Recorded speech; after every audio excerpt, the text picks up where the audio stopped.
I watched one of Grant Cardone's videos this morning at the gym, and this was the one where he was talking in front of a bunch of people worth a lot of money, kind of family offices. I'm guessing everybody in that room was probably worth 10 million bucks or more. So some of his comments might have been skewed to the audience, but there was one kind of topic near the end of that video that I've been thinking about now for 6 or 7 hours, and I just have to get it off my chest or it just sticks on my mind. And that was really his thesis that the American consumer, us, we are increasingly moving towards a renter nation, right? If you go back and you listen to his talk, his thesis starts with, hey, people are moving from the cold weather to the warm weather. No question, you can't argue. But then it goes on to say that people are increasingly choosing to rent. He talked about, the baby boomers retiring and moving to Florida. He talked about he talked about millennials, and then he talked about Gen Z, all all under the guise of, hey, don't own your own home, rent where you live, take the capital that you were going to use to buy your primary residence and invest. Ideally, invest with him, although invest in general. And that just stuck with me. And I don't know. So first off, do I think he's right, or do I hope he's right? Maybe. So as a landlord of a handful of units, yeah, I think, as a landlord, you would hope that, the populace moves towards a renter model, right? More renters increases, demand, more demand increases rents. So you get why there's an idea. If you're a multifamily guy like Grant, you like the idea that more people want to rent your stuff. So you kind of get the mentality, you get the thinking. Um, but let's put some numbers on this.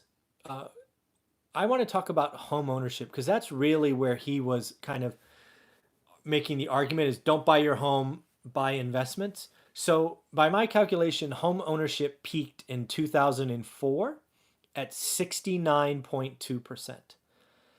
It bottomed in 2016 at 63.7%.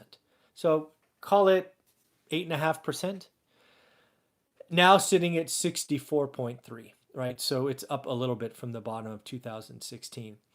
But here's the deal, right? If you believe in the thesis of renter nation and you see home ownership go from 64.7 currently, let's say down to 58 or 57, what does that mean, right? What happens to more and more Americans? Well, that's what's been rattling around my head and I can't get it out, so I got to talk to you. I think most folks who buy their own home, right? It's the most expensive thing they buy. It's a forced savings account. It is something they either rely on or purposely or inadvertently when they retire. It becomes their greatest piece of their nest egg. And if over the next couple of generations we lose home ownership, I suspect we're going to have more retirees not be able to retire. We're going to have more people on government assistance. It's going to be bad for the American economy, right? So I think seeing home ownership fall from 64.3 to, anything sub 60 would be very detrimental to the American economy. I think it would. I think it would be so detrimental that it would get government intervention. And this is where my head kept going, right? If the populace is moving towards renting and they want to rent a nicer place because they can't afford to buy there, but they're going to rent there, but they're not buying, right? They're not growing wealth. When they get to retirement age, they're in trouble. But I think what really comes in is if homeownership dips below 60% or if it dips below 58% for sure, I believe the government, for lack of a better word, is going to come out with significant incentives for home ownership. There is so much of the American economy that is built on home ownership, from real estate sales professionals to title to escrow to Home Depot and Lowe's and painters and plumbers and all of these things. It's not that these things will disappear in an investment environment, but it's the simple selling and buying and retrading and upgrading and all of those things that come with home ownership, right? Mortgages and refis and all of those things that happen in greater numbers with home ownership. I have to assume that the government would come out with some pretty significant incentives. Just think back to 2009, I think it was. Do you remember what, I think it was Obama, what Obama did in '09, right? Real estate's crashing. What did he do? Do you remember? He created the first that I know of $10,000 incentive to buy a home. He gave first-time home buyers I think it was $10,000, a $10,000 credit to buy a home. What did that do? That pulled forward demand. That caused some people who were right on the fence to say yes or no to go for it. And I would think if home ownership fell and kept falling, that the government would pull out things like that. They would probably give away 30-year mortgages at 0%.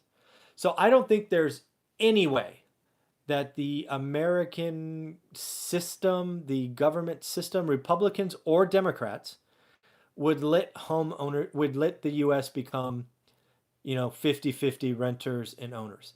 I don't see it. It doesn't seem to be in our capitalist DNA. It doesn't seem to be something that would happen. And if it dipped, boy, they would throw gasoline on that. So, and I think where the problem lies, if you're a multifamily guy, is what I just said, right? Let's say home ownership is falling from today, 64.3, it gets to 58. You're living the high life. Cap rates are really collapsed. Your rent expansion is going. You're printing cash flow. Then the government says, we're going to give a $25,000 tax incentive to first-time homeowners. We're going to give 30-year mortgages at 0%. You know what happens? Vacancies. Lots and lots and lots of vacancies.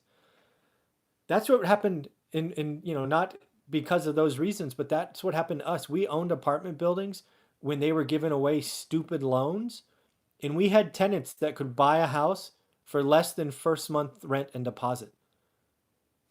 What's to say that doesn't happen again?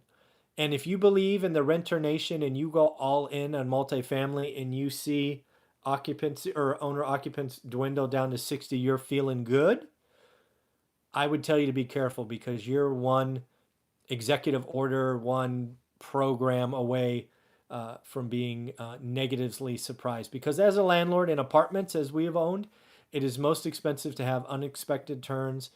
They will leave if they get a reason to go buy a home. People traditionally like homes over apartments. So that's what I was thinking. So again, Grant is right about so much, I think, and clearly he's doing amazing things for his business and his investors. I just think this whole notion of we're going to go become a renter nation where more than 50% of the populace rents is not likely. And if it ever became likely, our system around housing, it just wouldn't let it happen.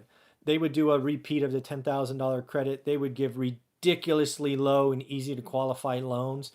They would goose home ownership. So that's where I kept coming back to. I just don't think it's possible. I think it's irresponsible to make investments with that kind of thesis. And I don't know what the breaking point is to get government attention. It's probably in the 50s, right? It got as low as 63.7 in 2016. So it would have to be in the 50s to cause this kind of reaction. We're already seeing some rent controls and things of that nature come in. But again, we'd have to see homeownership dip probably 58%, somewhere in there, before we saw really homeownership. And today, 30-year money is cheap, sub 4%, easiest lending in a decade. The problem is we don't have enough supply. So those are different problems. But again, there's plenty of demand to become homeowners in the U.S. So let me know what you think. Do you think we're on the path to renter nation? Do you think we could get to a point where we have something less than 60% home ownership again today, 64.3? Let me know. Leave comments below. This has been bothering me all day. I know I'm crazy. I think about these things. But I'd love to hear from you. Do you think we have renter nation coming? Do you see home ownership dipping below 60%? What do you think? Let me know what you think. Leave comments below, and we will, of course, talk to you tomorrow on the Daily Millionaire News. Have a wonderful evening. Bye.